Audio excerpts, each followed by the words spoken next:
Espace TV.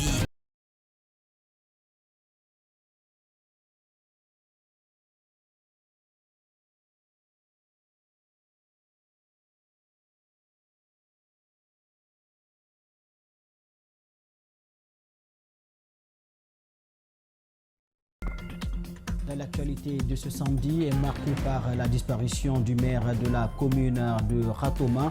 Issa Souma est décédé à Tunis des suites de maladies. Parents, amis et collaborateurs étaient tôt ce matin auprès de la famille pour les condoléances d'usage. Le phénomène, les coupeurs de route et les tracasseries routières que subissent les transporteurs. La Fédération syndicale des transporteurs et mécaniques générale de Guinée souhaite mettre fin à cette problématique. Cette annonce a été faite lors d'un congrès au cours duquel le nouveau bureau exécutif national a été installé. Ce sont les titres. Bonsoir et bienvenue à tous.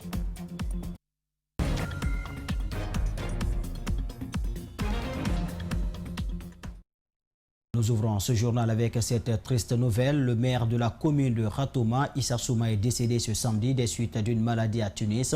À peine la nouvelle tombée, parents, amis et collaborateurs étaient ce matin auprès de la famille pour des condoléances d'usage. On fait le point avec Aminata Massire Bangoura, Aboubakar Keke Bangoura. Élu à la tête de la commune de Ratoma en 2019, après le décès de feu Souleymane Tarangalo, le maire Issa Souma aussi s'en est allé à jamais. Il meurt des suites d'une maladie alors qu'il suivait des traitements en Tunisie. Dans la famille mortuaire, la tristesse et la consternation se lisaient sur tous les visages. Ses proches s'en remettent déjà à la volonté divine. C'est vraiment une tristesse pour la Guinée et pour la grande famille Souma. Le moral est très bas, mais c'est la volonté de Dieu. Tout ce que Dieu fait est bon. Le maire de la commune de Matoto se souvient déjà des 8 ans de collaboration avec le défunt.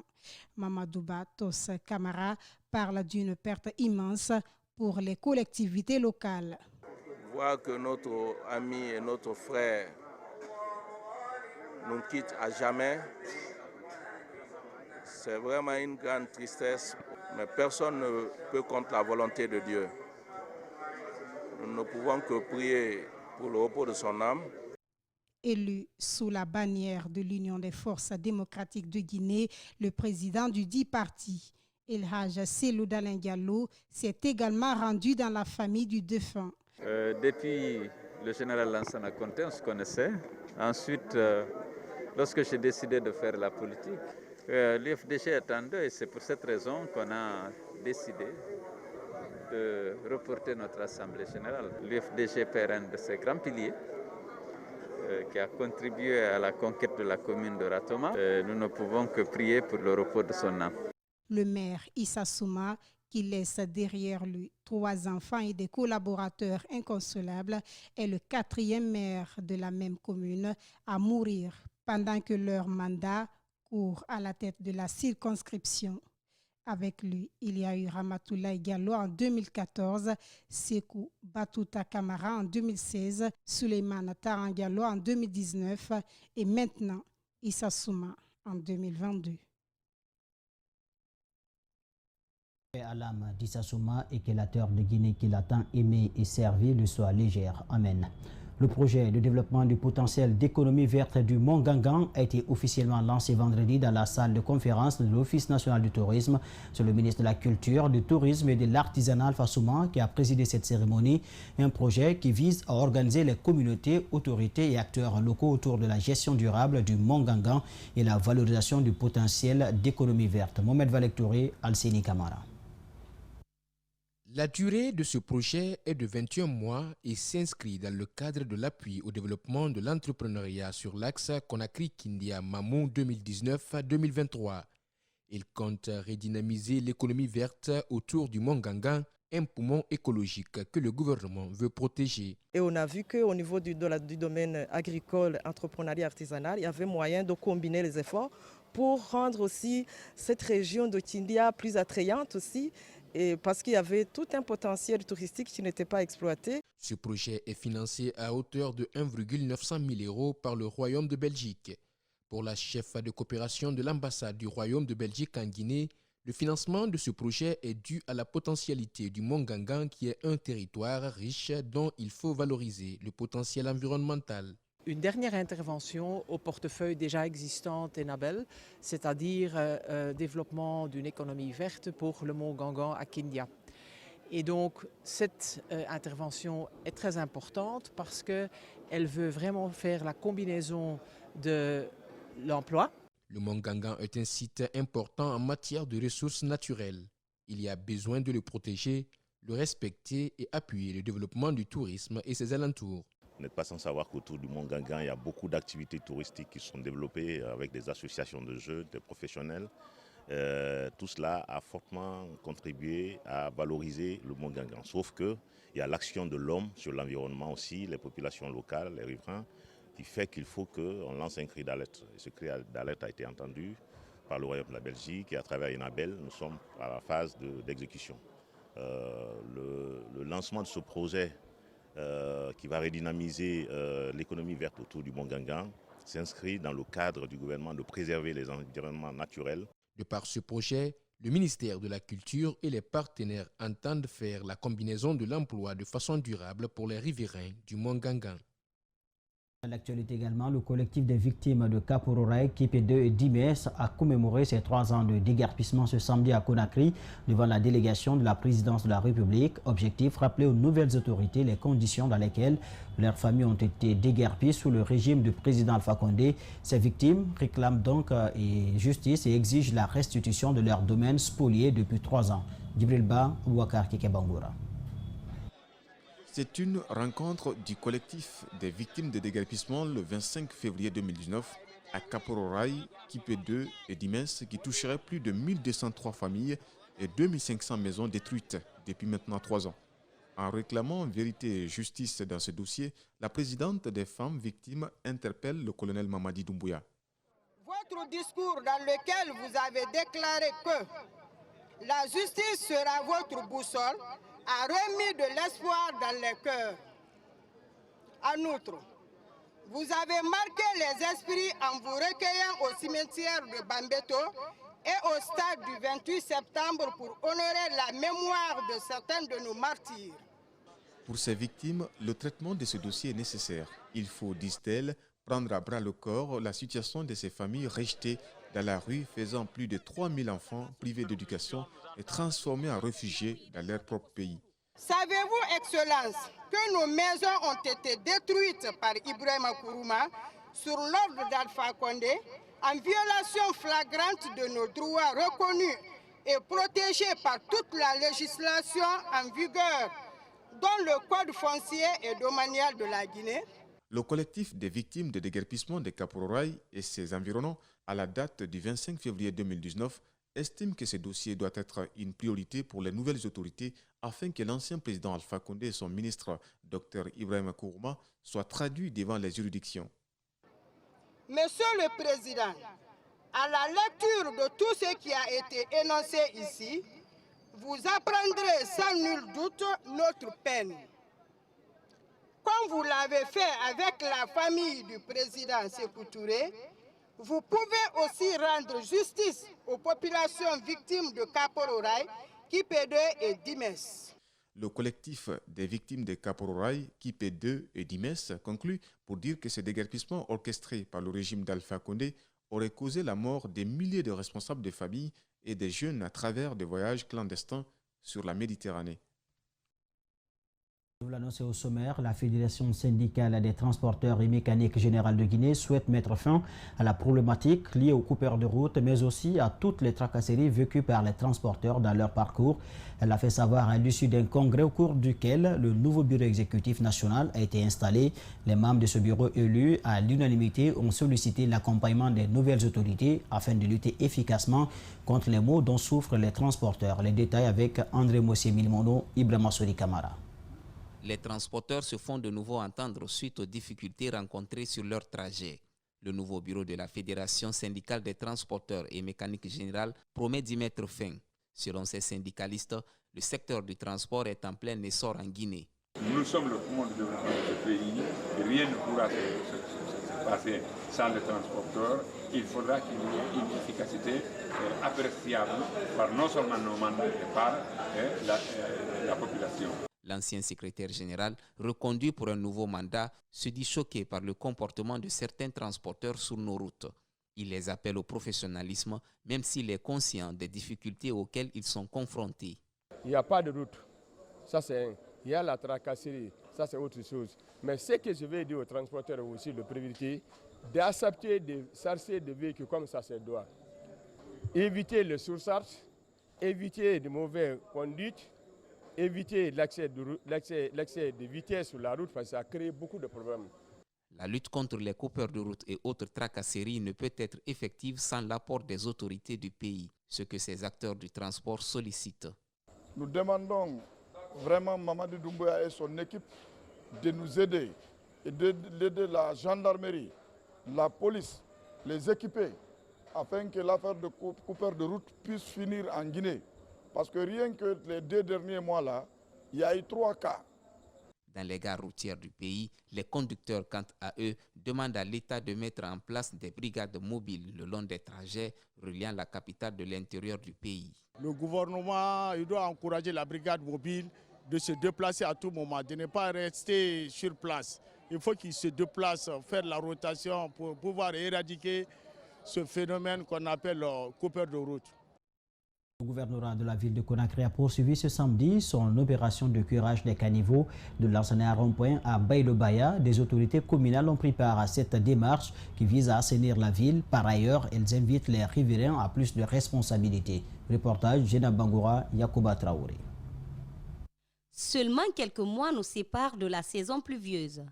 De la cimenterie à Baïlo-Baya, dans la commune urbaine de Dubreka, il est impossible d'identifier les caniveaux, ce à cause de la taille des déchets qui les submergent.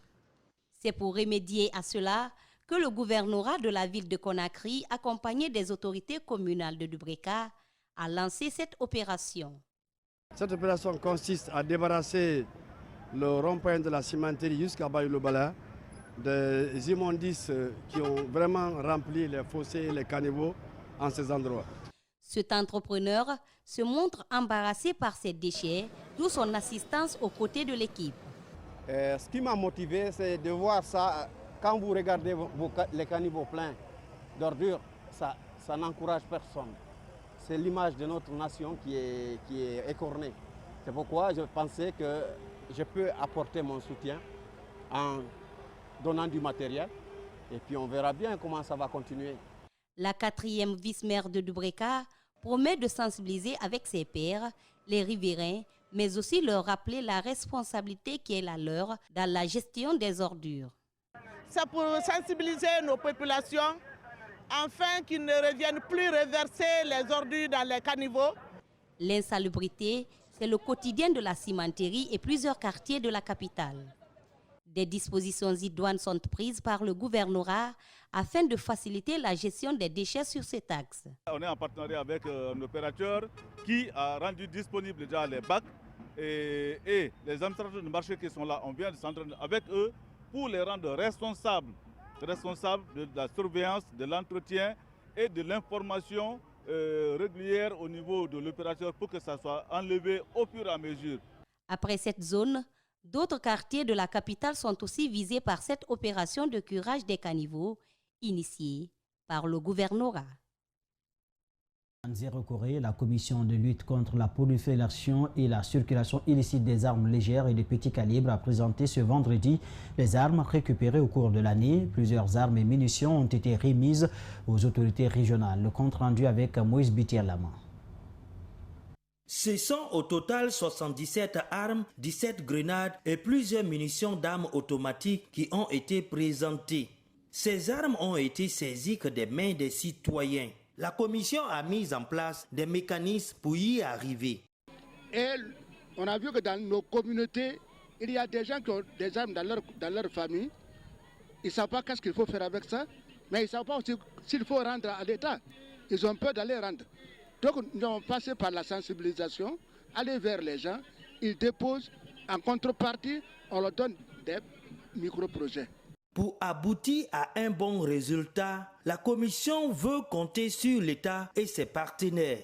Je profite de l'occasion pour solliciter auprès de ces autorités et de ces acteurs techniques et financiers pour beaucoup plus de soutien à la Commission nationale pour qu'elle parvienne à réussir le pari du contrôle efficace contre la prolifération et la circulation illicite des armes légères dans notre pays.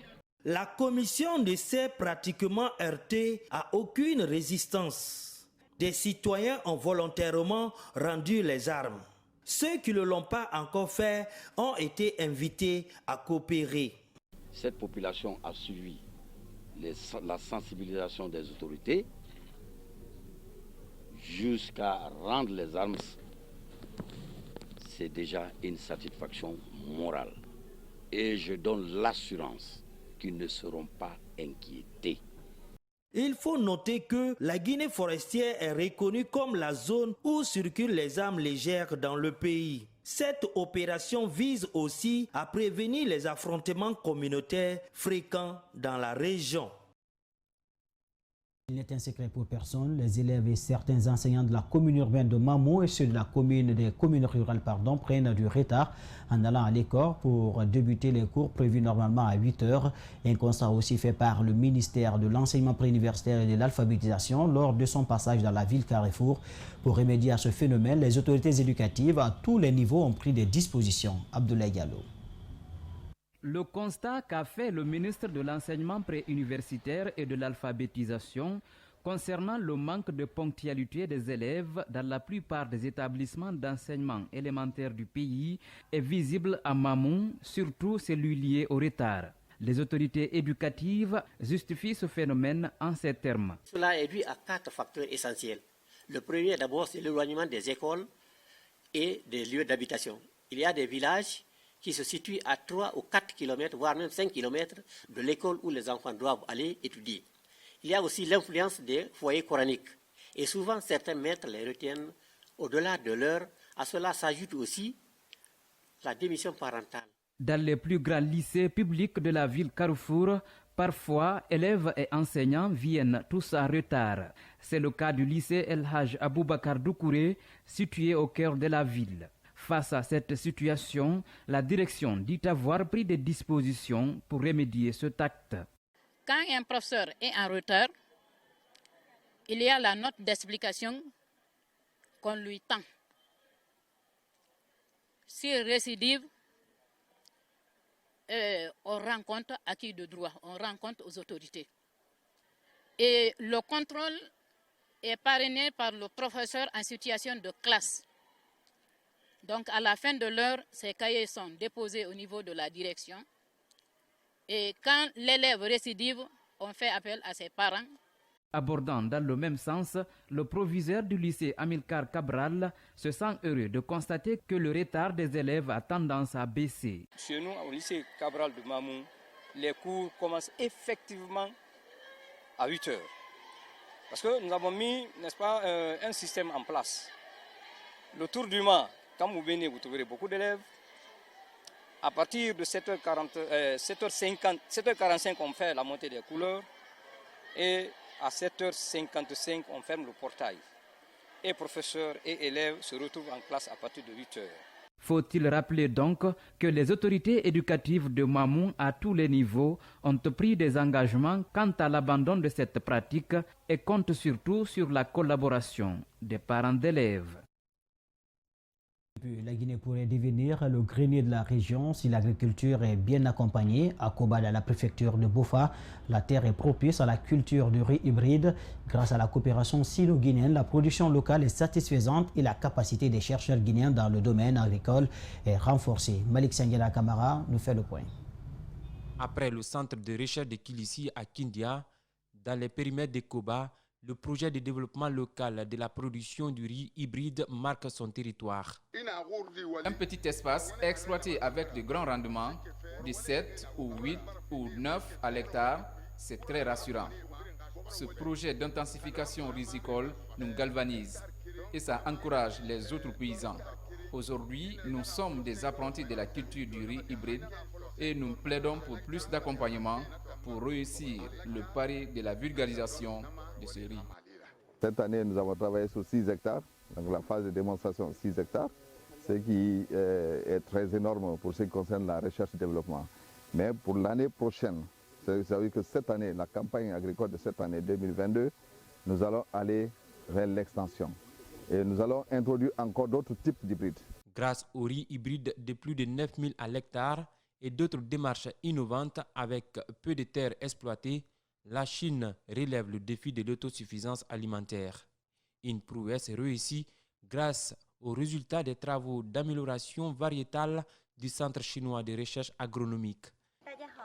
La gestion de l'eau dans les casiers ici, c'est un problème qui est un peu difficile. Et l'obtention aussi des domaines ont posé certains problèmes. Mais ce qui reste clair, avec le partenariat qui a existé entre la mairie, les communautés, la recherche, et sans mettre de côté le ministère de l'Agriculture, ils ont pu trouver des pistes de solutions. La faiblesse du rendement chiffré à 800 kg à l'hectare à quelques endroits est l'une des contraintes des riziculteurs. Une contrainte que le projet de vulgarisation du riz hybride compte corriger. Ici, le problème central, c'est le problème de maîtrise de l'eau. Lorsque nous allons vraiment parvenir à maîtriser de l'eau, nous allons augmenter suffisamment la productivité. Mais il y a aussi le problème de l'accès aux intrants. Si les domaines sont aménagés, avec des variétés ou des hybrides qui peuvent donner jusqu'à 10, 15, 20, 18 tonnes à l'hectare, je m'excuse, le riz, la riziculture devient une activité rémunératrice. Autre avantage du projet du riz hybride, le transfert des technologies pour la maîtrise de la production de cette variété à haut rendement par les chercheurs guinéens. Le journal a été coordonné par Mohamed Valectouré, dirigé à la régie par Kadi Fofana et Fanta Djiri. Merci à tous de votre aimable attention. Je vous retrouve à 22h pour la grande édition. D'ici là, bonne suite de programmes sur Espace TV. À tout à l'heure.